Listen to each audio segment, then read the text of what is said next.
الحمد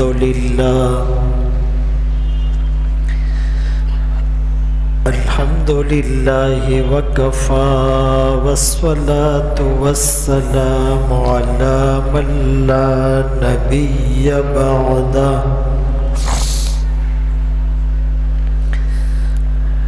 أما بعد فأعوذ بالله من الشيطان الرجيم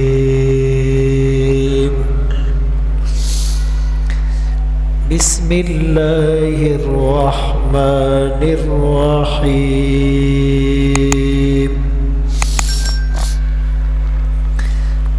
لقد كان لكم في رسول الله أسوة حسنة وقال النبي صلى الله عليه وسلم بعثت لأتمم مكارم الأخلاق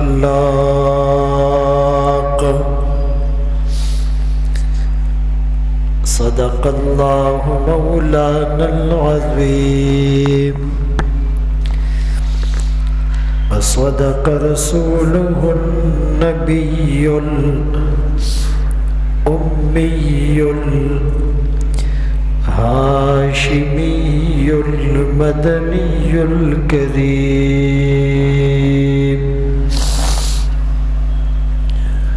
ونحن على ذلك لمن الشاهدين والشاكرين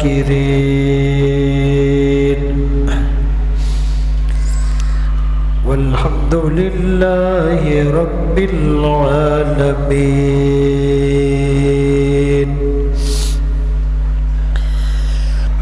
وفاق کشک موت سے ڈرتا نہیں ذرا روح محمد اس کے بدن سے نکال دو فکر عرب کو دے کے فرنگی تخیلات اسلام کو حجاز و یمن سے نکال دو محمد کی غلامی دین حق کی شرط اول ہے ہو اسی میں اگر کچھ خامی تو سب کچھ نامکمل ہے واجب الاحترام عزیزان گرامی، آپ کے سامنے قرآن کریم فرقان مجید کی سورۃ الاحزاب کی ایک آیت کریمہ تلاوت کی اور سرکار دو عالم تاجدار مدینہ محمد مصطفیٰ احمد مجتبی صلی اللہ علیہ وسلم کی حدیث مبارکہ پیش کی۔ اس آیت میں یہ فرمایا جا رہا ہے کہ تحقیق اللہ کے رسول کی زندگی تمہارے لیے اسوہ حسنہ ہے، رول ماڈل ہے، مشعل راہ ہے۔ اب رسول اللہ صلی اللہ علیہ وسلم کی سیرت سے اگر ہم انسانیت کو جوڑ دیں گے تو انسانیت کے معراج تک پہنچ جائے گی۔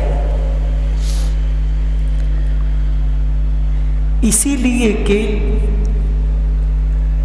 اس کائنات میں اللہ کے بعد جو سب سے بالا اور برتر ہستی ہے وہ محمد الرسول اللہ صلی اللہ علیہ وسلم کی ہے۔ کائنات میں جو کامیاب ترین انسان ہے وہ محمد الرسول اللہ صلی اللہ علیہ وسلم ہے۔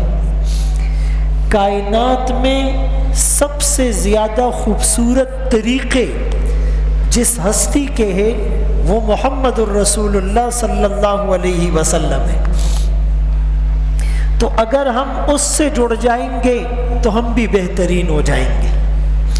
اسی لیے شاعر نے کیا خوب کہا، تیری معراج کہ تو لوح و قلم تک پہنچا، میری معراج کہ میں تیرے قدم تک پہنچا۔ جو محمد الرسول اللہ صلی اللہ علیہ وسلم کے قدموں تک پہنچ جائے گا، نقش قدم تک پہنچ جائے گا، وہ آٹومیٹکلی عرش کی بلندیوں تک پہنچ جائے گا۔ اور اس کا پریکٹیکل صحابہ نے کر کے دکھایا۔ قدم بوسی کی دولت مل گئی تھی چند ذروں کو، ابھی تک وہ چمکتے ہیں ستاروں کی جبی ہو کر۔ نقش قدم نبی کے ہے جنت کے راستے، اللہ سے ملاتے ہیں سنت کے راستے۔ مومن جو فدا نقش کف پائے نبی ہو زیر قدم آج بھی عالم کا خزینہ۔ گر سنت نبوی کی کرے پیروی امت، طوفان سے نکل جائے گا پھر اس کا سفینہ۔ اب سیرت وہ چند واقعات کا نام نہیں ہے،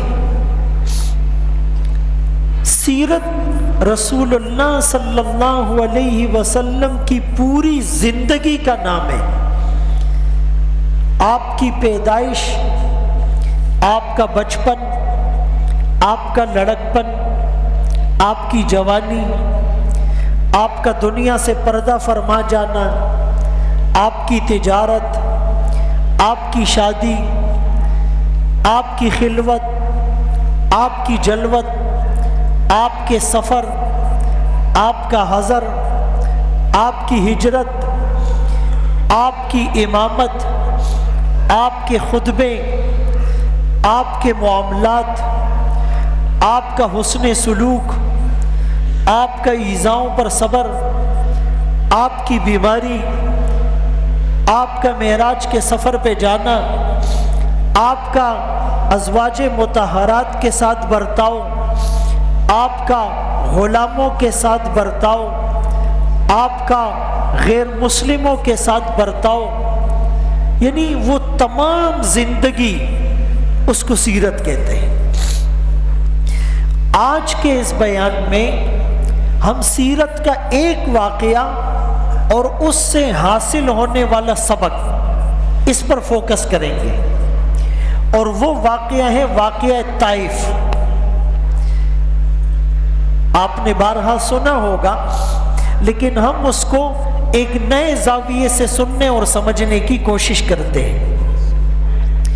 واقعہ طائف 10 نبوی میں پیش آیا، یعنی مکہ مکرمہ میں بعثت کے بعد آپ 13 سال محنت کرتے رہے۔ تو جو 10 سال آپ نے محنت کی، ان 10 سالوں میں آپ کو مصائب اور آلام کا سامنا کرنا پڑا، آپ کو اذیتیں دی گئی، آپ پر سختیاں کی گئی، آپ پر غموں کے پہاڑ ٹوٹ گئے۔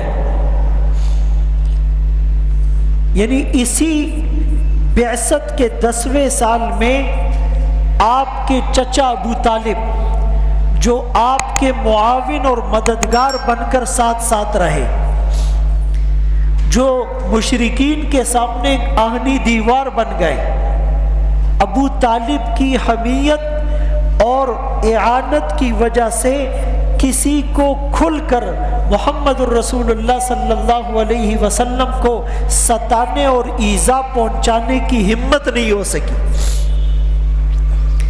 تو اسی سال ان کا انتقال ہو گیا۔ ایک تو یہ بہت بڑا صدمہ تھا، بہت بڑا غم تھا، اتنے بڑے سپورٹر اور حمایتی اور معاون کا چلے جانا۔ جس سے مشرکین شیر ہو گئے۔ اور اسی سال میں آپ کی رفیقہ حیات خدیجۃ الکبریٰ رضی اللہ عنہا کا بھی انتقال ہوا۔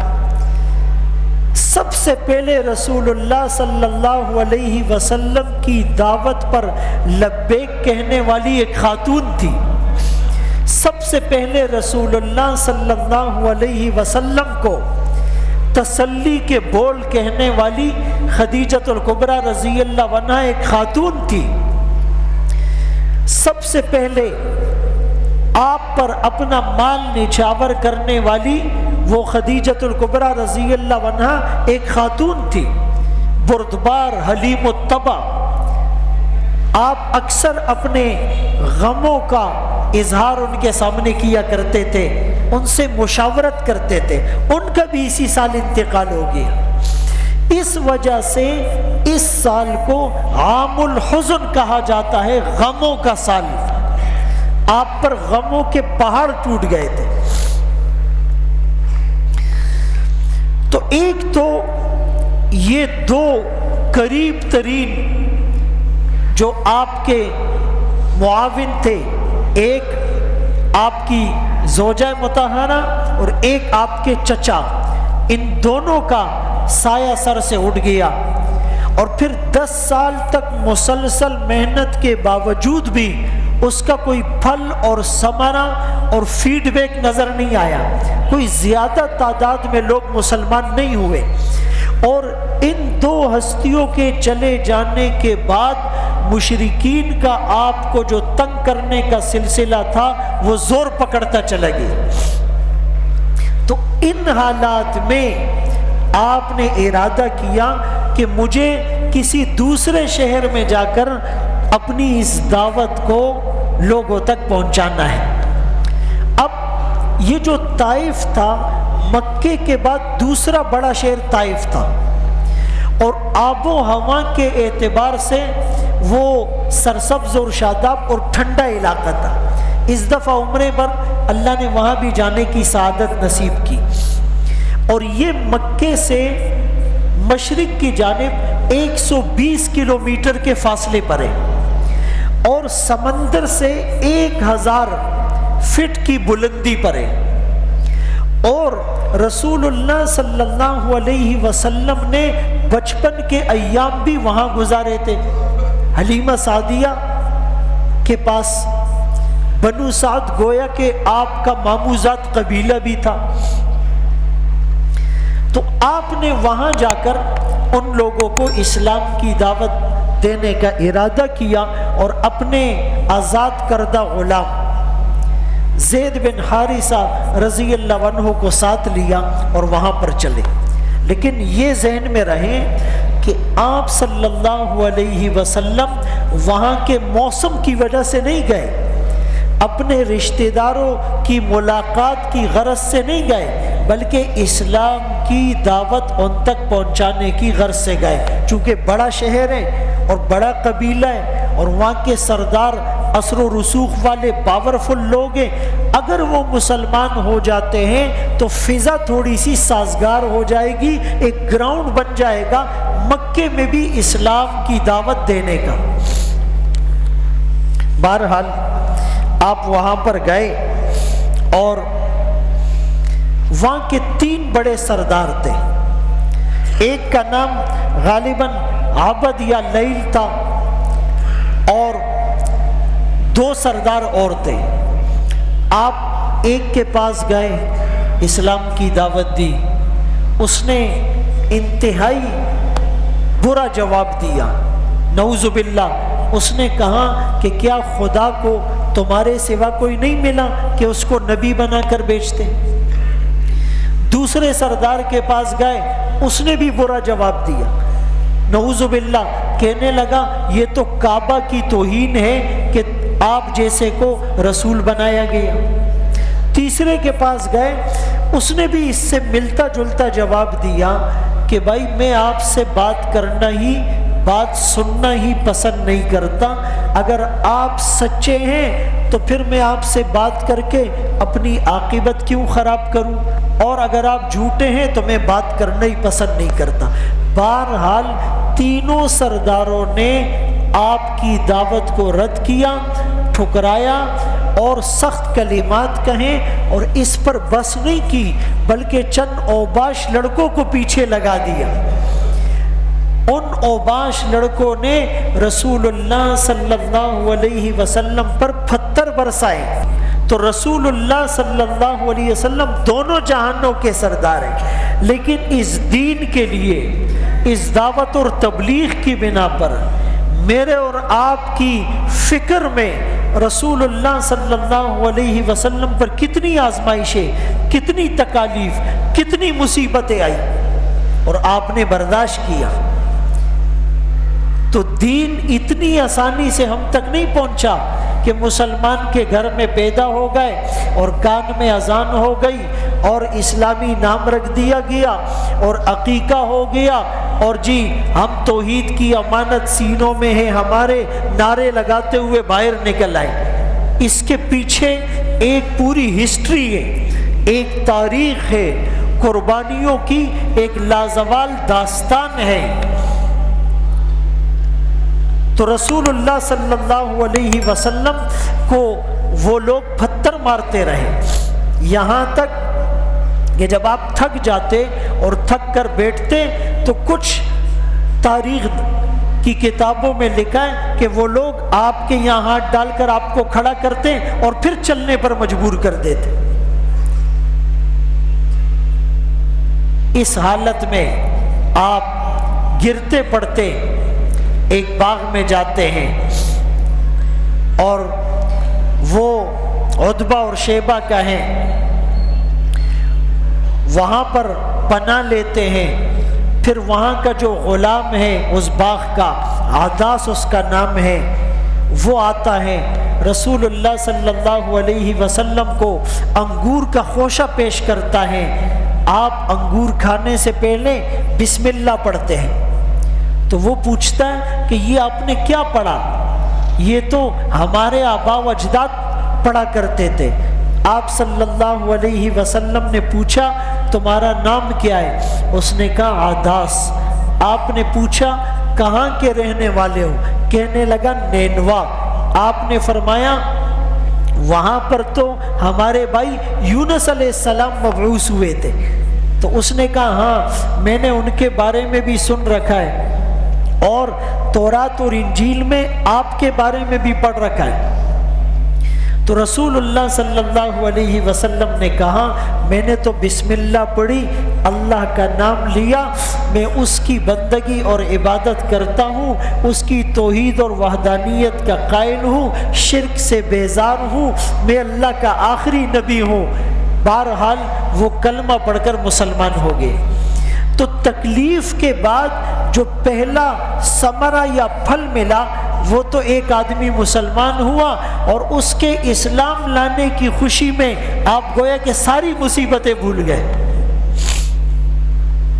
ہمارے ساتھ اگر تھوڑا سا کوئی نازیبہ سلوک یا ناروا سلوک برتے تو ہماری کیا کیفیت ہوگی؟ بہرحال رسول اللہ صلی اللہ علیہ وسلم کو اس موقع پر اتنا ستایا گیا کہ احد میں جب رسول اللہ صلی اللہ علیہ وسلم مشرکین کے گھیرے میں آ گئے اور آپ کا چہرہ مبارک زخمی ہو گیا اور آپ کا موتی سے حسین دانت شہید ہو گیا اور آپ کے 70 جانثار شہید ہو گئے اور کئی صحابہ زخمی ہو گئے، اور گرمی میں اور بھوک اور پیاس میں احد کے دامن میں جو جگہ ہیں جہاں پر رسول اللہ صلی اللہ علیہ وسلم اور صحابہ جب پیچھے ہٹے، جہاں پر پڑاؤ کیا، جہاں آقا کی پٹی ہوئی، وہاں ایک چھوٹی سی مسجد بنی ہوئی ہے، اللہ نے وہ بھی دکھائی، اور جہاں پر حضرت عمر رضی اللہ عنہ اور ابو سفیان کا مکالمہ ہوا تھا، لنا مولا ولا مولا لکم، آج بھی ان پتریلی چٹانوں کو اور وہاں کے تپتی ہوئی جو ہے وہ ریت کو دیکھ کر گزارا مشکل ہوتا ہے۔ تو وہاں پر رسول اللہ صلی اللہ علیہ وسلم اتنی تکلیف میں ہے۔ حضرت عائشہ رضی اللہ عنہا نے پوچھا کہ کیا آپ کو احد سے زیادہ بھی کبھی کسی نے ستایا، کبھی اذیت ہوئی؟ آپ نے فرمایا عائشہ وہ جو طائف کا دن تھا وہ بہت سخت تھا، طائف کی جو اذیت تھی وہ احد سے بھی زیادہ تھی۔ آپ اندازہ تو کریں، ہم تو واقعہ پڑھ کے آگے گزر جاتے ہیں، پس منظر کو دیکھیے، حالات کو دیکھیے، اس سیناریو کو سامنے لائے، تصور کی آنکھ سے دیکھے، اور پھر اپنے آپ کو دیکھے کہ اتنے بڑے آقا، اتنے وفادار آقا، اتنی قربانیاں میرے اور آپ کے لیے دینے والے آقا، اس نبی کی سنتوں کا ہم نے کیا حال کر رکھا ہے؟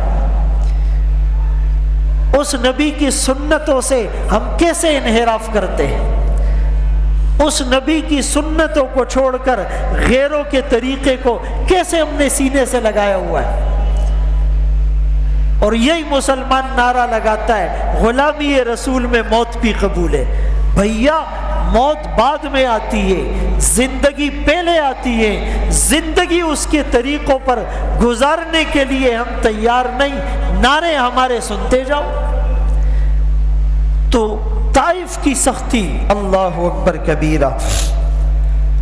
اب میرے محترم دوستو، بھائیو، بزرگوں، ایک بنیادی بات تو یہ ذہن میں رہے کہ اس طائف میں جب آپ کو بہت ستایا گیا، یعنی جواب بھی صحیح نہیں دیا، مہمان نوازی بھی نہیں کی، اور نازیبا کلمات بھی کہے، اور اوباش نوجوانوں کو بھی پیچھے لگا دیا، اور پتھر بھی مارے گئے، اور جسم کو بھی زخمی کر دیا گیا، اس حالت میں آپ فرماتے میں نے اوپر دیکھا ایک سائبان اور بادل سا ہے، اور اس میں جبرائیل امین ہے، اور کہہ رہے ہیں اے اللہ کے رسول، اللہ نے آپ کی اور ان کی ساری باتیں سن لی، سارا معاملہ اللہ دیکھ رہے ہیں، انہوں نے اچھا نہیں کیا، اللہ نے مجھے بھیجا ہے، آپ اجازت دیں ان پہاڑوں کے درمیان ان کو کچل کر رکھ دیا جائے گا۔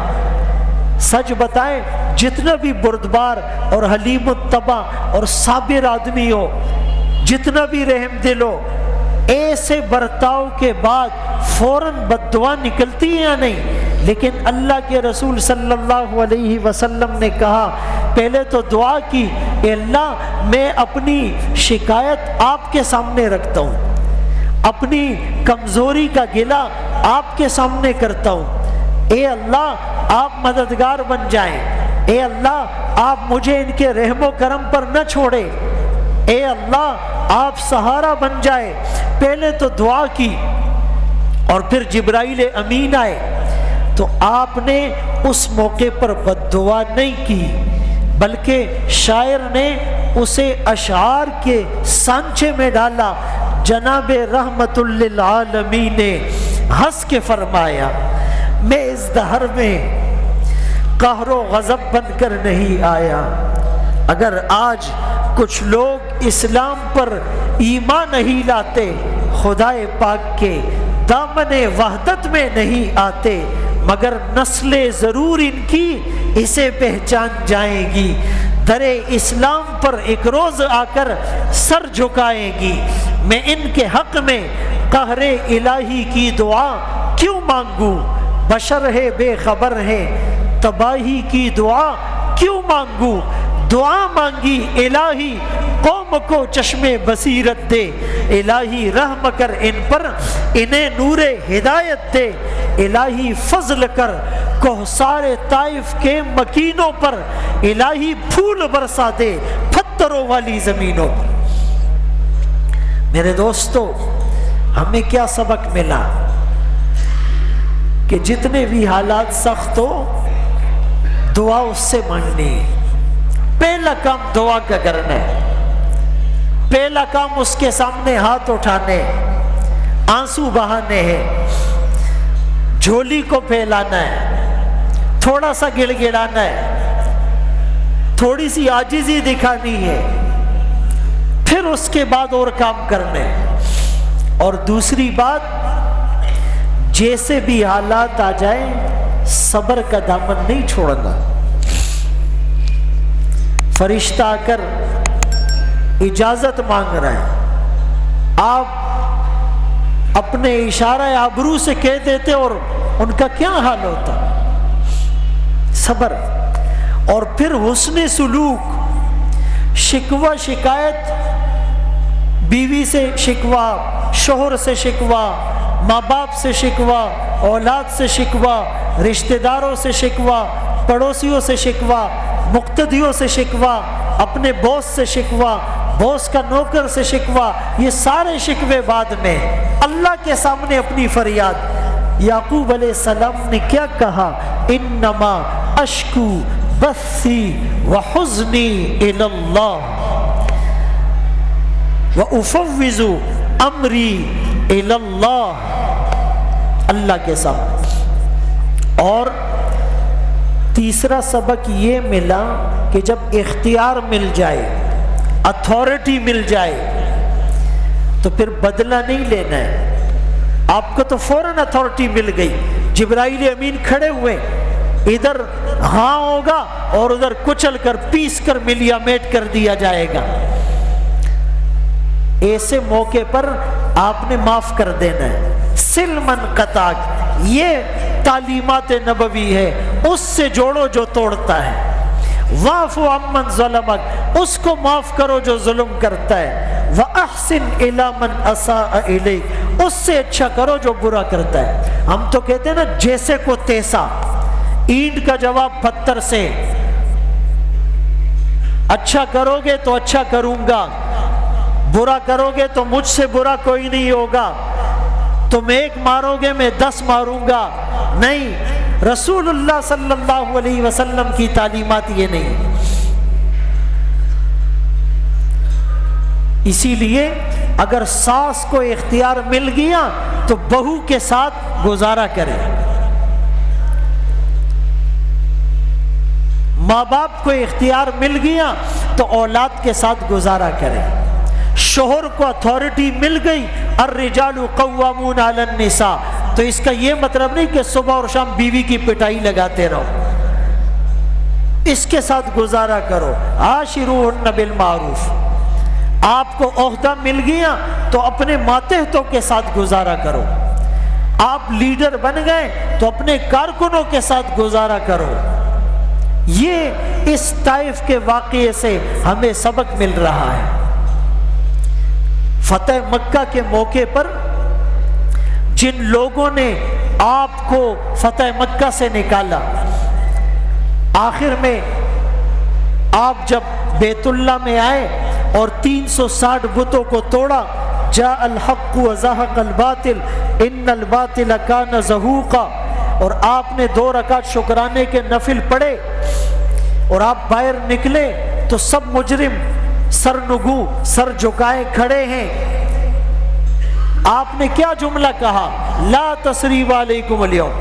پہلے تو جب مکے میں فاتح بن کر داخل ہوئے، 10,000 صحابہ کا چمکتی تلواروں کے ساتھ داخلہ، لیکن آپ نے یوں اکڑ کر اور جو ہے وہ سینہ تان کر اور نعرے لگاتے ہوئے داخل نہیں ہوئے، بلکہ جب ایک صحابی نے کہا آج تو بدلے اور انتقام کا دن ہے، آج تو خون اور خون ریزی کا دن ہے، تو آپ نے فرمایا نہیں نہیں، آج تو رحمت کا دن ہے، آج تو معافی کا دن ہے۔ اور پھر آ کر آپ نے جملہ کہا کہ جو میرے بھائی یوسف علیہ السلام نے اپنے بھائیوں سے کہا تھا لا تثریب علیکم اليوم، تم پر کوئی ملامت نہیں، تم نے باپ سے جدا کیا کوئی ملامت نہیں، 40 سال تک دور رکھا کوئی ملامت نہیں، کنویں میں ڈال دیا کوئی ملامت نہیں، قتل کرنے کے حربے آزمائے کوئی ملامت نہیں، میرے بھائی کو مجھ سے جدا کر دیا کوئی ملامت نہیں، حسد کی آگ میں جلتے رہے کوئی ملامت نہیں، کہا میں بھی تمہیں وہ کہتا ہوں۔ اب یہ جملہ مجھے کہنے میں 2 سیکنڈ لگے، آپ کو سننے میں 2 سیکنڈ لگے کہ تم پر کوئی ملامت نہیں، لیکن تصور کی نگاہ میں دیکھے کہ وہ لوگ جنہوں نے کئی سال تک آپ پر پتھر برسائے تھے، جنہوں نے آپ کو شاعر، ساحر، کاہن اور مجنون کہا تھا، جنہوں نے آپ کی بیٹیوں کو، پھول سی بیٹیوں کو طلاقیں دلوائی تھی، جنہوں نے سجدے کی حالت میں آپ پر اونٹ کی اوجری لا کر ڈال دی تھی، جنہوں نے آپ کے گلے میں چادر ڈال کر آمنہ کے لال کو خدا نخواستہ کھینچا تھا، جنہوں نے آپ کے راستے میں کانٹے بچھائے تھے، جنہوں نے آپ کا سوشل بائیکاٹ کیا تھا، جنہوں نے 3 سال پتے چبانے پر مجبور کیا تھا، جنہوں نے چاند سے حسین چہرے کو زخمی کیا تھا، جنہوں نے موتی سے حسین دانت کو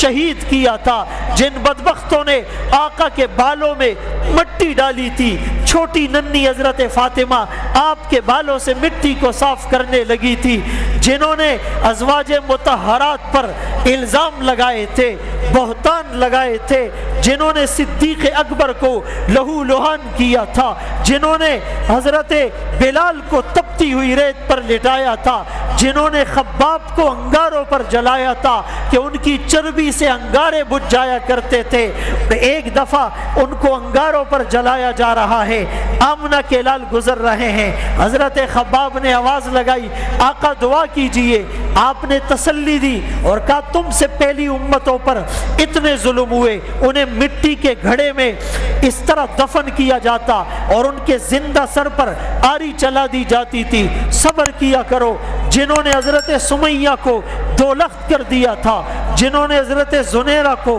آنکھوں کے تانے دیے تھے، جنہوں نے ابو فقیہ کی پسلیوں کو توڑا تھا، جنہوں نے آقا کو بہت رلایا تھا، اتنے بڑے دشمنوں کو آج اختیار اور اتھارٹی ملنے کے بعد آپ کا یہ کہہ دینا لا تثریب علیکم اليوم۔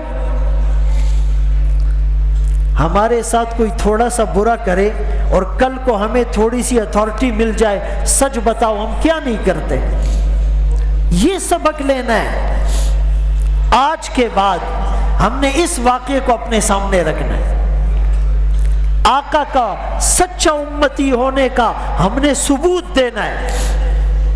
اسی لیے تو شاعر نہیں کہتا سلام اس پر جس نے خون کے پیاسوں کو قبائیں دی، سلام اس پر سختیاں سہ کر دعائیں دی، سلام اس پر دشمن کو حیات جاویدہ دے دی، سلام اس پر ابو سفیان کو جس نے اما دے دی، سلام اس پر جس نے فضل کے موتی بکھیرے ہیں، سلام اس پر بروں سے جس نے فرمایا یہ میرے ہیں، سلام اس پر فضا جس نے زمانے کی بدل ڈالی، سلام اس پر جس نے کفر کی قوت کچل ڈالی، سلام آمنہ کے لال اے محبوب سبحانی، سلام فخر موجودات، فخر نوع انسانی۔ میرے دوستو اس منظر کو یاد رکھیں، ایک دفعہ ایک صحابی جو اپنے قبیلے کے سردار تھے، مشرکین کو غلہ اور گندم سپلائی کیا کرتے تھے،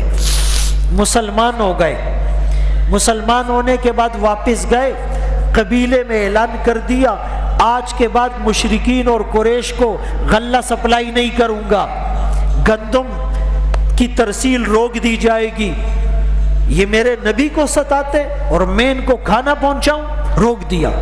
اب ان کی چیخیں نکل گئی، انہوں نے اپنا وفد اللہ کے رسول کے پاس بھیجا کہ آپ کے صحابی نے تو گندم کی ترسیل روک دیے، فاقہ ہو گیا ہے، قحط کا ڈر ہے، بچے بوڑھے عورتیں مرد اور جوان تکلیف میں، آپ رحمت للعالمین کی رحمت کا اندازہ تو لگائیں۔ آپ نے صحابی کو کہا ترسیل نہیں روکو، لوگ تکلیف میں ہیں۔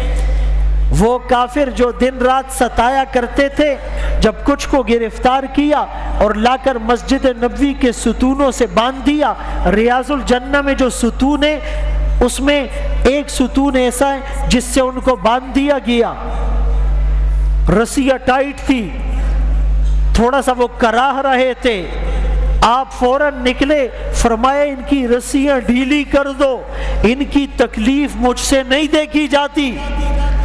یہ ہمارے نبی کا اسوہ حسنہ تھا، یہ ہمارے نبی کا سلوک تھا، یہ ہمارے نبی کا کردار تھا، یہ ہمارے نبی کا برتاؤ تھا۔ میرے دوستو کافر تو دور کی بات، آج شوہر کا بیوی کے ساتھ باپ کا اولاد کے ساتھ، اولاد کا بوڑھے ماں باپ کے ساتھ، بھائی کا بہن کے ساتھ، چچا کا بھتیجے کے ساتھ، بھانجے کا ماموں کے ساتھ، پڑوسی کا پڑوسی کے ساتھ، رشتہ دار کا رشتہ دار کے ساتھ، آقا کا اپنے نوکر کے ساتھ، چوکیدار کے ساتھ، ڈرائیور کے ساتھ۔ خدا کی قسم وہ سلوک جو کافر بھی شرما جائے۔ ایک گاڑی کے ایکسیڈنٹ پر سفید داڑھی والے ڈرائیور کی عزت کو خاک میں ہم نہیں ملاتے۔ گھر کا ایک برتن ٹوٹنے پر وہ عورت جو شاید خوبصورت بھی ہو، جس کا غیرت مند شوہر مر چکا ہے، جس کے بیٹے نشے میں مبتلا ہو چکے، اور وہ لوگوں کے گھروں میں برتن اور کپڑے دھو رہی ہے، اور چھوٹی سی غلطی پر اس کی عزت کو ملیا میٹ کرنے والا مسلمان نہیں ہے۔ جھکی ہوئی کمر کے ساتھ بوڑھا آدمی رکشہ چلا رہا ہے، اس کو کوسنے والے کون ہیں؟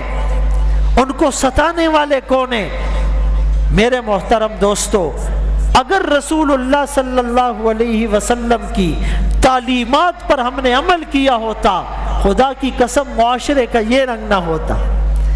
اور تعلیمات پر عمل کے لیے سیرت کو پڑھنا ضروری ہے۔ سیرت پڑھنے کے لیے معاف کرنا ہمارے پاس وقت نہیں ہے۔ کتنے لوگ ایسے ہیں جو یہ کہہ سکتے کہ ہمارے گھر میں سیرت کی یہ کتاب موجود ہے اور ہم اس کو روزانہ تھوڑا تھوڑا پڑھتے ہیں؟ بہت سے ایسے لوگ ہوں گے جو سیرت کی ایک کتاب کا نام بھی نہیں بتا سکتے۔ ہم نے اس کو کبھی اپنی ضرورت ہی محسوس نہیں کیا۔ اور جی بس سوشل میڈیا کا دور ہے، اور جی خبروں سے اپڈیٹ رہنا چاہیے، اور بی بی سی کو سننا چاہیے، اور اخبار پڑھنے چاہیے، اور جی دنیا کہاں چلی گئی۔ ارے دنیا کہاں چلی گئی، لیکن ہم کتنی پستی میں گر گئے۔ اقبال نے اللہ اکبر کبیرہ شکوہ لکھا نا تو فتوے لگ گئے۔ وہ شکوہ کیا تھا؟ اقبال نے اللہ کو خطاب کیا، مخاطب کر کے کہا، کیا کہا؟ صفحہ دہر سے باطل کو مٹایا ہم نے، نوع انسانی کو غلامی سے چھڑایا ہم نے، تیرے کعبے کو جبینوں سے بسایا ہم نے، تیرے قرآن کو سینوں سے لگایا ہم نے، پھر بھی ہم سے یہ گلا کہ ہم وفادار نہیں، ہم وفادار نہیں، تو بھی تو دلدار نہیں۔ فتوے لگ گئے۔ اقبال نے جواب شکوہ لکھا، اللہ کی طرف سے بیان اپنے الفاظ میں پیش کیا، صیغے بدل دیے۔ اللہ فرماتے صفحہ دہر سے باطل کو مٹایا کس نے، نوع انسانی کو غلامی سے چھڑایا کس نے، میرے کعبے کو جبینوں سے بسایا کس نے، میرے قرآن کو سینوں سے لگایا کس نے۔ اللہ اکبر۔ تھے تو وہ آبا تمہارے ہی، مگر تم کیا ہو، ہاتھ پر ہاتھ دھرے منتظر فردا ہو، ہر کوئی مست میں ذوق تن آسانی ہے، تم مسلمان ہو یہ انداز مسلمانی ہے، حیدری فقر ہے نہ دولت عثمانی ہے، تم کو اسلاف سے کیا نسبت روحانی ہے، وہ معزز تھے زمانے میں مسلمان ہو کر، تم ذلیل و خوار ہوئے تارک قرآن ہو کر۔ آج قرآن سے تعلق ٹوٹ گیا۔ ایک سروے کے مطابق ہر آدمی 7 سے 7.5 گھنٹے دن میں موبائل استعمال کرتا ہے، اور قرآن 7 منٹ بھی نہیں اٹھاتا۔ 7 گھنٹے موبائل میں واہیات دیکھنے والا، 7 منٹ اس کے پاس اللہ کی کتاب کو پڑھنے، سمجھنے اور اس کے درس میں بیٹھنے کے لیے نہیں ہے، اور یہ باہر جا کر نعرے لگا رہا ہے ہم مسلمان، توحید کی امانت سینوں میں ہے ہمارے۔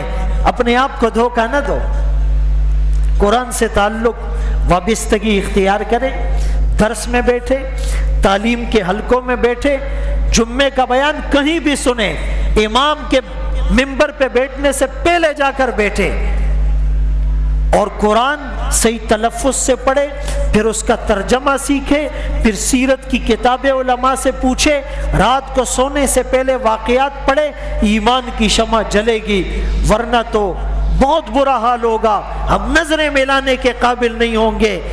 آج روزہ رسول پہ جا کر دھڑلے سے جو ہے سلام پیش کرتے ہیں، خدا کی قسم جن لوگوں کے دل میں وہ تڑپ ہوتی ہے وہ وہاں جاتے ہیں تو ہچکیاں بن جاتی ہے، وہ کہتے ہیں منہ دکھانے کے قابل نہیں، ہم آقا کے قریب بیٹھنے اور کھڑے ہونے کے قابل نہیں ہے۔ کتنے گناہ کر کے پورا غلاظتوں کا ڈھیر دل میں بھر کر ہم آتے ہیں اور واپس چلے جاتے ہیں۔ اپنے آقا کو اور نہ ستائیے، اپنے آقا کو خوش کیجئے، اپنے آقا کی سیرت پر عمل کیجئے۔ اللہ میں ان باتوں پر عمل کی توفیق نصیب فرمائے۔ وآخر دعوانا ان الحمدللہ رب العالمین۔